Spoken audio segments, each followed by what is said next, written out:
The stark white medical bay hummed with alien technology as I lay strapped to the examination table, my heart pounding against my ribs. The gentle whir of machines couldn't mask the click of heels approaching from behind. I strained against the restraints, trying to catch a glimpse of my captor. Fascinating, a melodic voice breathed, sending shivers down my spine. Your species' anatomical variation is unexpected. The owner of the voice finally stepped into view, and my breath caught in my throat. She was humanoid, but unmistakably alien, tall and graceful, with iridescent skin that seemed to shimmer between shades of pale blue and violet.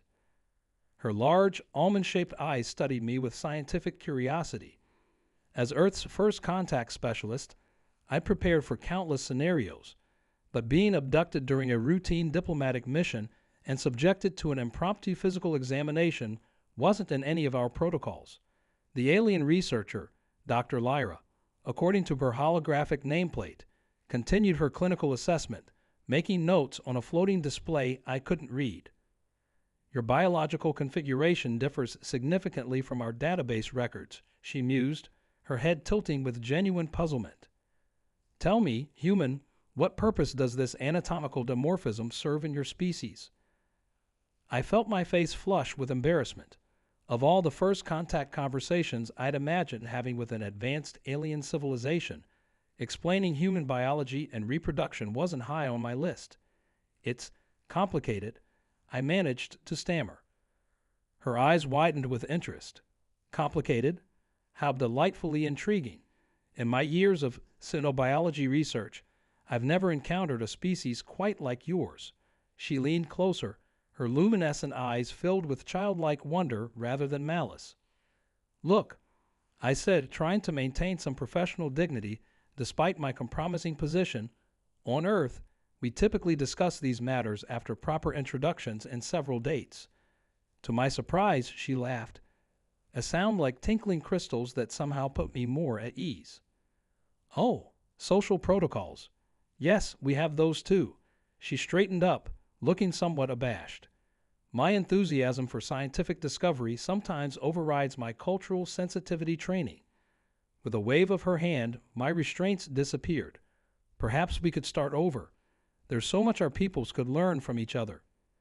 As I sat up, rubbing my wrists, I couldn't help but smile at the absurdity of the situation. Here I was, billions of miles from Earth, about to give an alien scientist a crash course in human biology and social customs. But something in her earnest curiosity made me think this might be the beginning of a very unusual friendship. Assuming I could navigate this extraordinarily awkward first meeting without creating an interstellar incident. The ship's communication system suddenly crackled to life. Dr. Lyra, the Council demands an immediate report on the human specimen. Her expression shifted, and I saw something like concern flash across her ethereal features. What exactly had she discovered about human biology that warranted the Council's attention?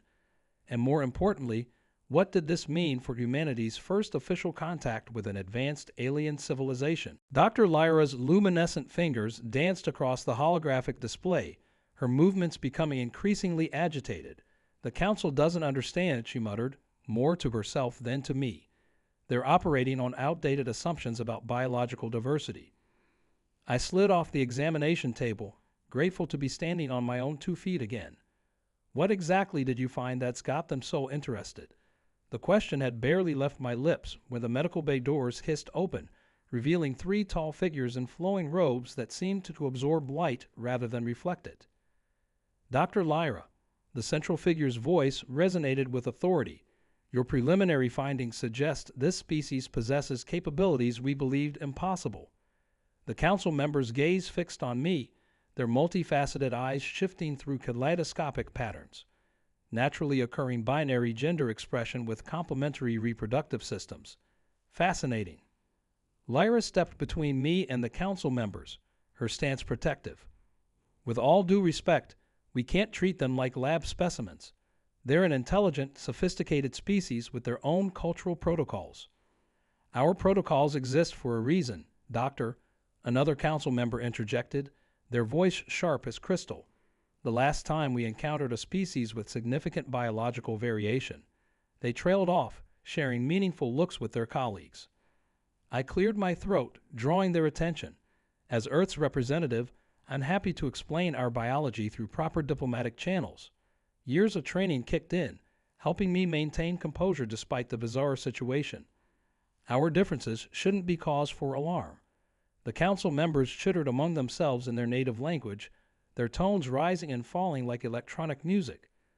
Lyra's shoulders tensed as she listened, her skin shifting to deeper shades of blue. Stress response, I guessed. The human speaks wisdom, the third council member finally declared. However, we cannot ignore the potential implications. Their reproductive system suggests an evolutionary path we've never encountered. The ability to create such genetic diversity within a single species could be exactly what we need, Lyra interrupted, her voice firm. Our own genetic stagnation has been well documented. Instead of treating this as a threat, we should see it as an opportunity for mutual understanding. I felt the weight of multiple alien gazes studying me with renewed interest. Whatever they saw in human biology clearly touched on something deeper, some crisis or challenge their civilization faced. But before I could ask for clarification, a new alarm began pulsing through the ship. Temporal anomaly detected. An automated voice announced. Unknown vessel approaching through subspace. The council members exchanged alarmed glances. The harvesters, one whispered, they're tracking biological signatures again. Lyra grabbed my arm, her touch sending tingles across my skin. We need to move. Now. The fear in her eyes told me all I needed to know. Whoever these harvesters were, they weren't here for friendly first contact. As we rushed from the medical bay, I couldn't help wondering if my unique human biology had just made me the most wanted specimen in this sector of space. Lyra pulled me through winding corridors, her grip firm but gentle. The ship's emergency lights painted everything in pulses of crimson. Behind us, I could hear the council members barking orders in their crystalline language. The harvesters, I panted as we ran, what exactly are they? Genetic pirates, Lyra explained between breaths. They seek out unique biological patterns across the galaxy. Your reproductive system, it's like nothing they've ever seen. If they capture you, she didn't finish the thought. The ship shuddered violently, throwing us against a wall. Through a viewport, I glimpsed another vessel, massive and predatory, its hull covered in what looked like organic growths. Tendrils of energy began probing our ship's defenses. They're trying to establish a boarding link. Lyra's skin pulsed with anxiety patterns. We need to get you to the escape pods, but first, she pulled me into what appeared to be a research lab. Your DNA patterns. We need to mask them. As Lyra worked frantically at a console, the ship's eye announced, hull breach detected. Hostile entities entering Deck 7. The sound of distant explosions echoed through the corridors. On a security feed, I watched in horror as creatures that looked like walking collections of surgical instruments cut through sealed doors. The council members were attempting to hold them off with some kind of energy weapons, but the harvesters seemed almost impossible to stop. Almost done, Lyra muttered, preparing an injection. This should temporarily alter your biological signature. She turned to me, her eyes full of conflicting emotions. But you need to know, the changes might not be reversible. And there's something else about your biology, something the council discovered. Another explosion rocked the ship, closer this time. Through the lab's door, we could hear the metallic skittering of the harvesters approaching. Lyra raised the injector, her hand trembling. Do you trust me? I looked at the security feed again. The harvesters were only 2 corridors away. Whatever secret the council had discovered about human biology would have to wait.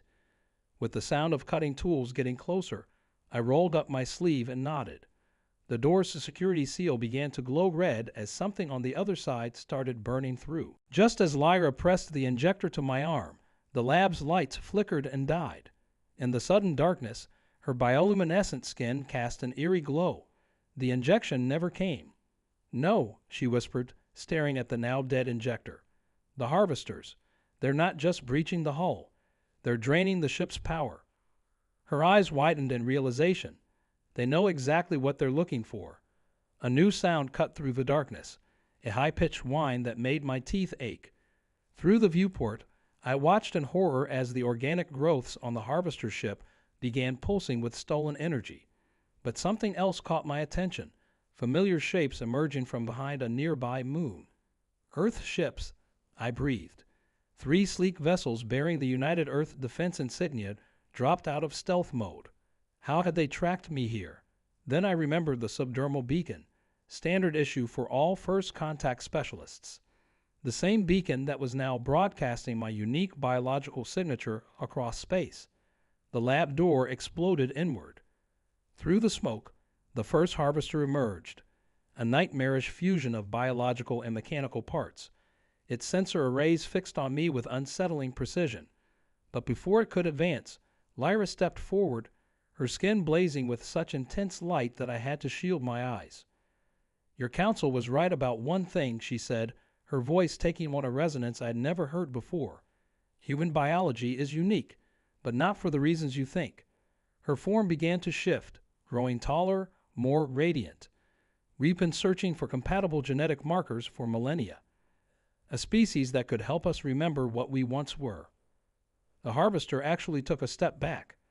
Through the gaps in the smoke, I could see more of them gathering, their surgical appendages twitching with what looked like uncertainty. Whatever Lyra was becoming, it frightened them. "You're not really a xenobiologist, are you?" I asked, though I already knew the answer. "I am something much older," she confirmed. "We were once like you, adaptable, diverse, capable of natural evolution. But we traded that gift for technological perfection. Now we're trapped in forms that can no longer change, can no longer grow." The ship shuddered again as the Earth vessels engaged the harvester ship. But the harvesters in the corridor seemed frozen, transfixed by Lyra's transformation. Their sensor arrays were going haywire, trying to process what they were seeing. "The Council didn't discover a secret about your biology," Lyra continued, her voice now echoing with ancient power. "They discovered a secret about mine, about what I really am." She reached out with an arm that now seemed composed of pure energy. "And now I need your help to remember something my species forgot eons ago." Through the viewport, I watched energy weapons fire back and forth between the ships. In moments, either Earth's forces would breach the ship, or the harvesters would recover from their shock. Whatever choice I was about to make would change not just my life, but potentially the future of multiple species. And Lyra still hadn't told me exactly what she was. The harvesters surged forward just as a blinding flash lit up space outside. Earth's forces had breached the enemy ship's hull. Inside our lab, time seemed to slow as Lyra's transformed body pulsed with ancient power. "Your biological adaptability isn't just unique," she said, her voice resonating through my bones. "It's sacred. We were the guardians of evolution once, before we forgot our purpose." Her energy form reached for me again. "The harvesters don't want to study you. They want to consume what makes humans special. What makes you different from each other, yet the same." The first harvester launched itself at us, its surgical appendages whirring. But Lyra's light intensified, and the creature froze mid-leap, its biomechanical parts starting to separate and dissolve. "Choose now," she urged. "Help me remember what we once were, or let the harvesters take what makes your species unique. But know this, joining with me will change you forever." The ship's hull groaned as battles raged both inside and out. Through the chaos, I understood finally what was at stake. This wasn't just about my biology or even humanity's future. It was about rekindling something ancient that the universe had lost. I took her hand. The sensation was indescribable, like being unmade and remade in the same instant. Through our connection, I saw the truth. Lyra's species hadn't just been guardians. They were the original architects of biological diversity in the galaxy. But in pursuing perfection, they'd locked themselves into unchanging forms, becoming living fossils of their former glory. The harvesters screamed in their mechanical way as Lyra's power flowed through me, transforming but not destroying. One by one, they began to change, their stolen biological components reasserting themselves, breaking free from technological imprisonment. "What are you doing to them?" I gasped, feeling the energy course through me. "Reminding them what they used to be, Lyra answered. Before they became addicted to harvesting other species' traits, they were explorers like us. Everything they stole was an attempt to reclaim their own lost ability to evolve. The council members burst in, weapons ready, only to stop in awe. Where twisted harvesters had stood, new forms were emerging, beings of infinite potential, finally free to change again. But as the transformation spread throughout the ship, I felt something unexpected through my link with Lyra. Fear, not of what was happening, but of what came next. There's something you haven't told me, I realized watching her light flicker, the price of remembering. Yes, she admitted as Earth forces finally breached our section of the ship. To restart evolution in this galaxy, the original Guardians must. She didn't finish. She didn't need to. I could feel it happening already, her ancient energy dispersing, seeding itself across space, carrying the blueprint of change to countless worlds. She was sacrificing herself to give the gift of evolution back to the galaxy. But in her last moments, she shared one final secret that changed everything I thought I knew about human origins and our place in the universe. As Lyra's energy dispersed across space like stardust, her final revelation echoed in my mind. Humans weren't just another species. We were the descendants of the original Guardians' last experiment before they locked themselves into unchanging forms. Our adaptability, our diversity, our constant evolution, it wasn't random. We were living proof that change was still possible. The Earth forces found me surrounded by transformed harvesters, who now looked more like beings of pure potential than the mechanical horrors they'd been. The council members, still processing everything they'd witnessed, began the delicate task of explaining to Earth's military what had really happened here. 10 years have passed since that day. The changes Lyra set in motion spread across the galaxy like ripples in a cosmic pond. Species that had stagnated for millennia began to evolve again. The transformed harvesters became peaceful explorers, helping to guide other races through their own evolutionary journeys. I changed too, though not in ways visible to the eye. The energy Lyra shared with me left its mark. I can sense the potential for change in every living thing, guide it when necessary. There are others like me now, humans who've awakened to their guardian heritage. We work in secret, ensuring that evolution remains a natural force rather than a weapon to be exploited. The Council reformed, abandoning their fear of biological diversity. They now serve as custodians of Lyra's legacy, maintaining vast archives of evolutionary data and protecting developing species. Earth, once just another primitive world in their eyes, has become a beacon of hope, living proof that adaptation and change are not just possible, but essential. Sometimes, on quiet nights when I'm monitoring evolutionary patterns in distant star systems, I swear I can still feel Lyra's presence in the cosmic background radiation. Her sacrifice didn't just save us from the harvesters. It restored something precious that the galaxy had lost, the courage to change, to grow, to become something new. And that first question she asked me in the medical bay, "Human, what is between your legs?" wasn't just about biological curiosity. She was searching for proof that natural evolution was still possible, that not every species had to be locked into a single unchanging form. In our human diversity, she found hope for the entire galaxy. As for what lies ahead, well, evolution is full of surprises, and now, thanks to Lyra, we're all free to discover what we might become.